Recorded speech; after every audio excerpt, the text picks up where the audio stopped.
Hi friends, कैसे हैं आप लोग। बहुत दिन बाद ये संस्कृत पेडागोजी का वीडियो आया है और थोड़ा सा टाइम भी नहीं मिल रहा था और परीक्षाएं भी बहुत लेट हो रही हैं, तो संस्कृत पेडागोजी के वीडियोस कम ला रहा था और बहुत सारे प्रश्न इसके पहले हम देख चुके हैं।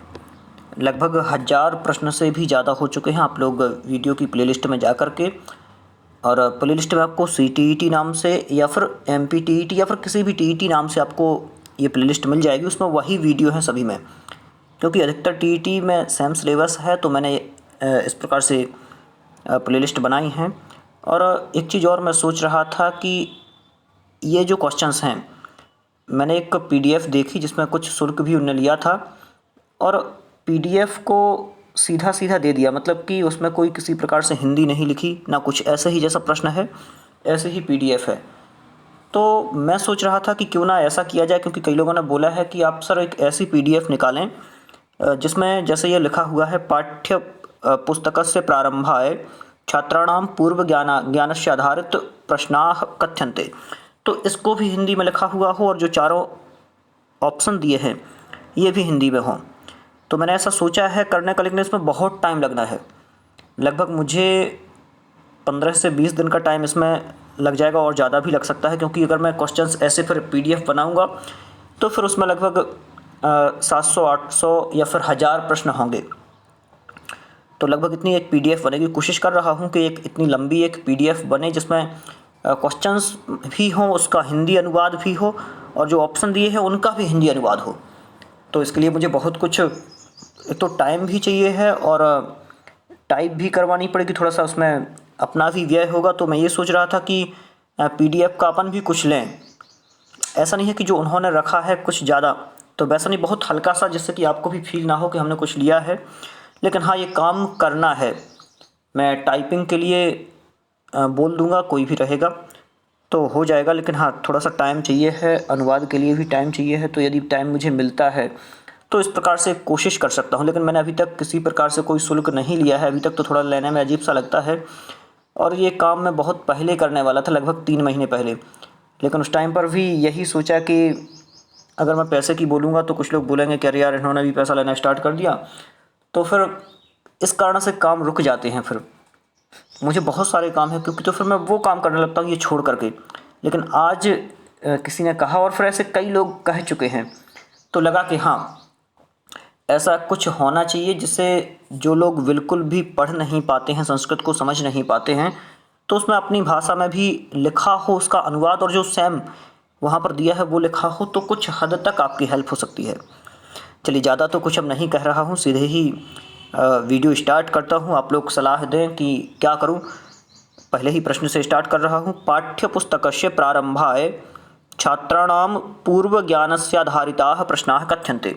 और हाँ, आप लोगों को खुशखबरी तो है ही, वर्ग 1 और 2 में जिनका सिलेक्शन हुआ है।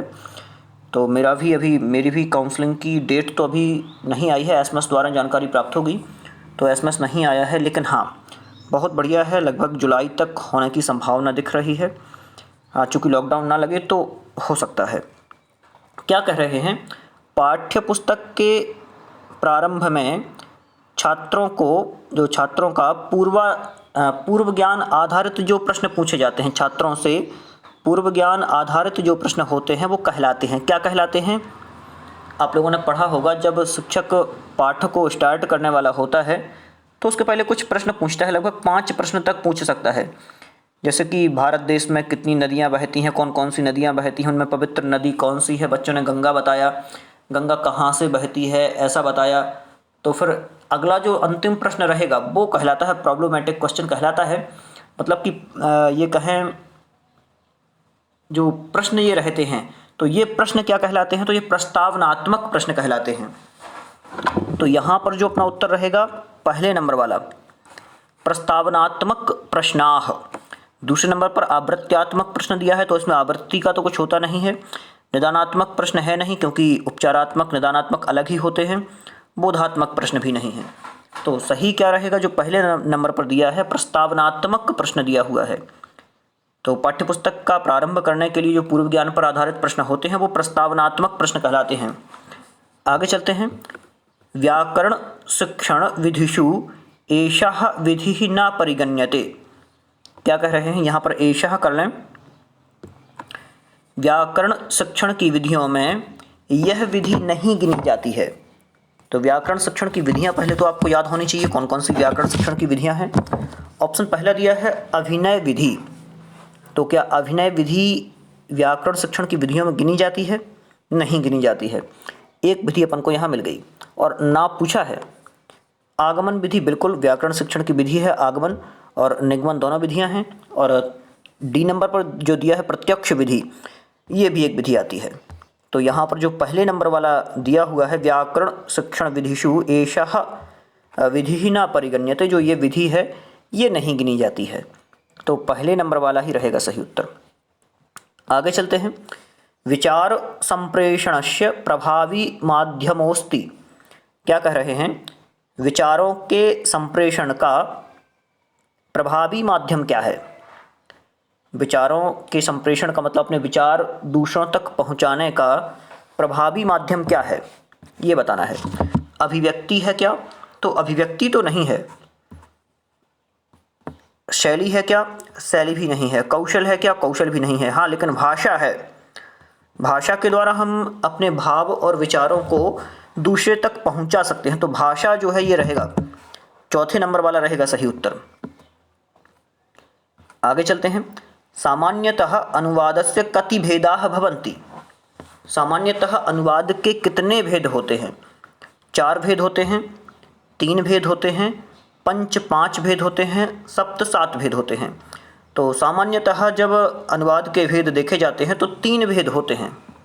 सामान्यतः अनुवाद के 3 भेद होते हैं, त्रयः, ये रहेगा सही। आगे चलते हैं। NCERT, ध्यान से, NCTERT या फिर कहें NCERT, पढ़ने में थोड़ा सा हिंदी में लिखा था ना इसलिए। NCERT इति संस्था कस्मिन् क्षेत्रे कार्य करोति, कार्यम करोति होगा, कस्मिन् क्षेत्रे कार्यम करोति। तो NCERT किस क्षेत्र में कार्य करती है? तो राष्ट्रीय शैक्षिक अनुसंधान प्रशिक्षण परिषद है ये, और इसी क्षेत्र में ये कार्य करती है। तो शैक्षिक अनुसंधान के क्षेत्र में कार्य करती है। तो जो ये दिख रहा है 5वें नंबर का दूसरे नंबर वाला जो दिया है ये रहेगा सही उत्तर। ऑप्शन पहला दिया हुआ था राष्ट्रीय शिक्षा से क्षेत्र, तो शिक्षा के क्षेत्र में तो कार्य करती है, लेकिन एक और साथ में था, अनुसंधान भी था और प्रशिक्षण भी था। तो इस कारण से ये दूसरा वाला रहा सही। यहाँ युवा शिक्षण दिया था, यहाँ विश्वविद्यालय क्षेत्र दिया था। आगे, अधोक्ता परीक्षा मौखिक परीक्षाया अंग नास्ति। क्या कह रहे हैं? अधोक्ता, 2 शब्द हैं यहाँ पर, एक तो अधः और दूसरा है उक्तः। अधः और उक्तः। अधः मतलब होता है नीचे, उक्तः मतलब होता है कहा गया। तो जो नीचे परीक्षाएं कही गई हैं उसमें मौखिक परीक्षा का अंग है। यहाँ पर परीक्षायाः कर लें, परीक्षायाः अंगः नास्ति, तो अंगः नास्ति दिया हुआ है, नहीं है। तो अधोलिखित परीक्षाओं में मौखिक परीक्षा का अंग नहीं है, ये पूछ रहा है यहाँ। ऑप्शन में शलाका परीक्षा है, तो बिल्कुल शलाका परीक्षा तो मौखिक परीक्षाओं के अंतर्गत आती है। शास्त्रार्थ परीक्षा है, शास्त्रार्थ परीक्षा भी आती है। साक्षात्कार परीक्षा है, साक्षात्कार परीक्षा भी मौखिक परीक्षा के अंतर्गत आती है। लेकिन नीलपत्र निर्माण परीक्षा जो है वो इसके अंतर्गत नहीं आती है, और यही रहेगा इसका सही उत्तर। तो करेक्ट आंसर होगा चौथे नंबर वाला, ये होगा सही उत्तर। आगे चलते हैं। प्रोफेसर बीबी बोकील महोदयन। क्या कह रहे हैं? प्रोफेसर बीबी बोकील महोदयन कः विधि प्रतिपादितः। प्रोफेसर वीवी बोकील महोदय ने कौन सी विधि प्रतिपादित की? और हाँ, एक किसी का मैसेज आया था मेरे पास कि लगभग उनने 800 से 900 प्रश्न इकट्ठे कर लिए हैं, ऐसे ही लिख लिख के। बहुत अच्छा है, ऐसे ही अभ्यास होना चाहिए। और मेरा तो मानना ये तक है कि जितने आप लोग प्रश्न लगाएंगे उतना ज़्यादा अभ्यास बढ़ेगा, और आप लोगों को पता भी चलेगा कि ऐसे ऐसे प्रश्न पूछे जा रहे हैं। और फिर संस्कृत पेडागॉजी है, कई प्रश्न ऐसे भी होते हैं जिन्हें समझना मुश्किल हो जाता है। जब हम लोगों को समझना मुश्किल हो जाता है तो जो पहली बार पढ़ रहा है उसके लिए तो बहुत ज़्यादा प्रॉब्लम होगी। तो ऐसे प्रश्नों को एक लाइन में लिखते जाएं, वन लाइन लिखते जाएं डायरेक्ट, तो प्रश्न और उत्तर कवर होते जाएंगे तो बहुत बढ़िया रहेगा। इसका सही उत्तर क्या रहेगा, तो जो प्रत्यक्ष विधि है, प्रत्यक्ष विधि, यहाँ पर विधि कर लें, प्रत्यक्ष विधि रहेगा इसका सही उत्तर, पहले नंबर वाला। आगे चलते हैं। भावाभिव्यक्तेः सर्वोत्तम साधनम विद्यते।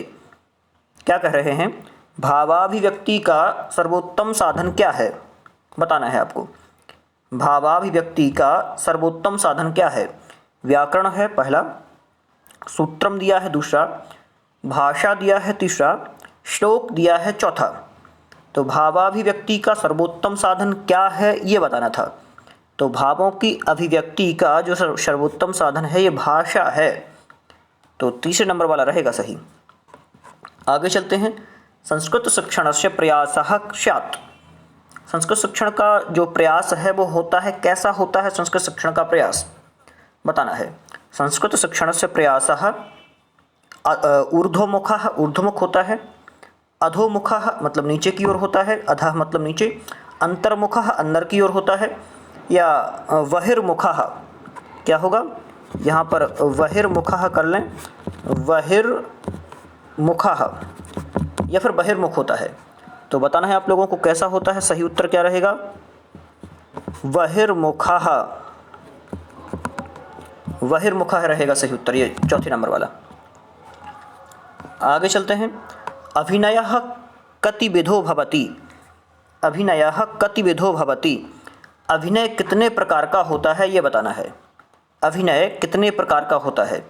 द्विविधः, चतुर्विधः, पंचविधः। बताना है आप लोगों को चारों में से क्या सही रहेगा। अभिनयः कतिविधो भवति। अभिनय कितने प्रकार का होता है, सही क्या रहेगा। ये शायद पहले रिपीट हो चुका है क्वेश्चन, अभिनय कितने प्रकार का होता है। तो अभिनयः चतुर्विधः, अभिनय 4 प्रकार का होता है। चलिए आगे चलते हैं। दृश्य साधनानां सर्वोत्तमं साधनं वर्तते। दृश्य साधनों का सर्वोत्तम साधन क्या है ये बताना है। तो दृश्य साधनों का पूछा है, दृश्य साधनों का सर्वोत्तम साधन क्या है। देखिए दिया हुआ है श्याम फलक दिया है, दूसरा दिया है पुस्तक दिया है, तीसरा चलचित्र दिया है, यहाँ पर चलचित्र कर लें, चलचित्र दिया है, और नाटक दिया है। तो क्या रहेगा सही, दृश्य साधनानां सर्वोत्तमं साधनं वर्तते। दृश्य साधनों का सर्वोत्तम साधन क्या है ये बताना है आप लोगों को। दृश्य साधनों का सर्वोत्तम साधन क्या है, क्या रहेगा सही उत्तर, आप लोगों को देखते ही पता चल गया होगा।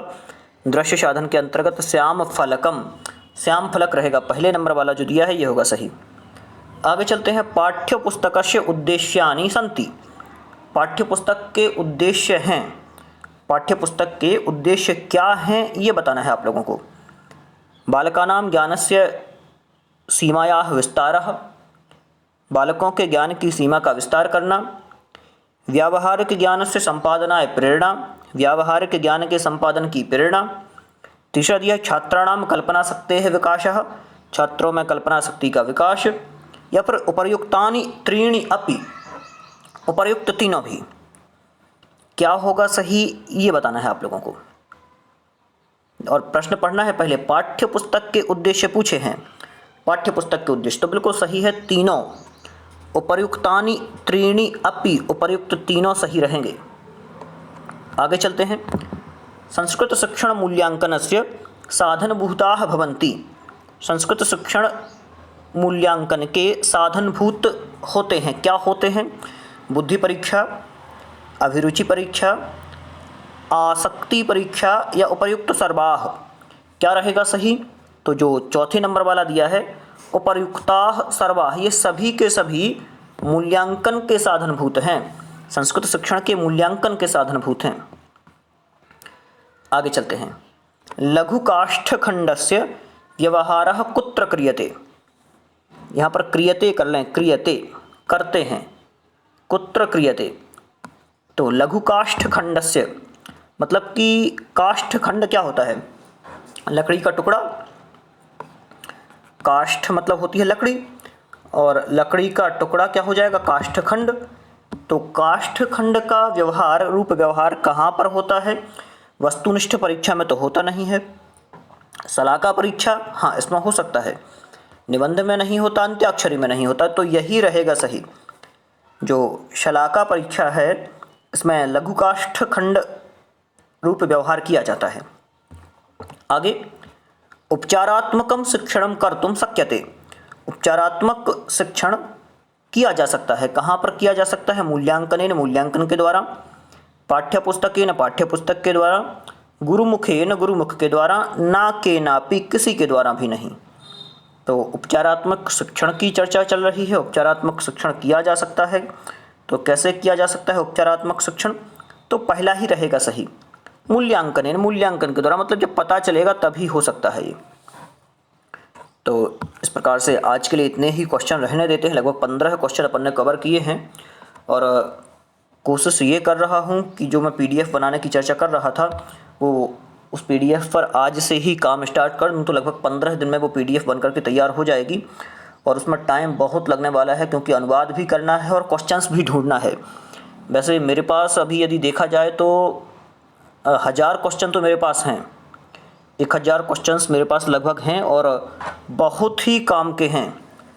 मतलब अभी जो मेरा सिलेक्शन हुआ था वर्ग 1 में और वर्ग 2 में, तो उन्होंने बहुत साथ दिया उन क्वेश्चंस ने। और मैंने एक बार में ही CTET क्लियर किया था, UP TET भी मैंने क्लियर किया हुआ है और लगभग मैंने 2 बार CTET का टेस्ट दिया था, इसके पहले भी दिया हुआ था। एक तो मैंने 2016-17 में निकाली थी TET, फिर उसके बाद मैं अभी फ़िलहाल में निकाली थी इसके पहले, तो केवल देने ही गया था पेपर। और ऐसा नहीं है कि थ्योरी ना पढ़ना हो, आपको पहले पूरा विषय पढ़ना है और विषय पढ़ने के बाद में फिर क्वेश्चंस लगाना है, क्योंकि आजकल मैं समझ चुका हूँ कि क्वेश्चंस लगाना बहुत महत्वपूर्ण है। जितने आप लोग लगा लेंगे उतना ज़्यादा कॉन्फिडेंस लेवल बढ़ता है और पता चलता है कि ऐसा ऐसा आजकल पूछ रहा है। तो विषय को कंप्लीट करने के बाद जितने आप लगा सकते हो उतने क्वेश्चंस लगाएं, जिससे कि और ज़्यादा आपके अंदर मजबूती आए विषय में। बहुत बहुत धन्यवाद आप सभी का।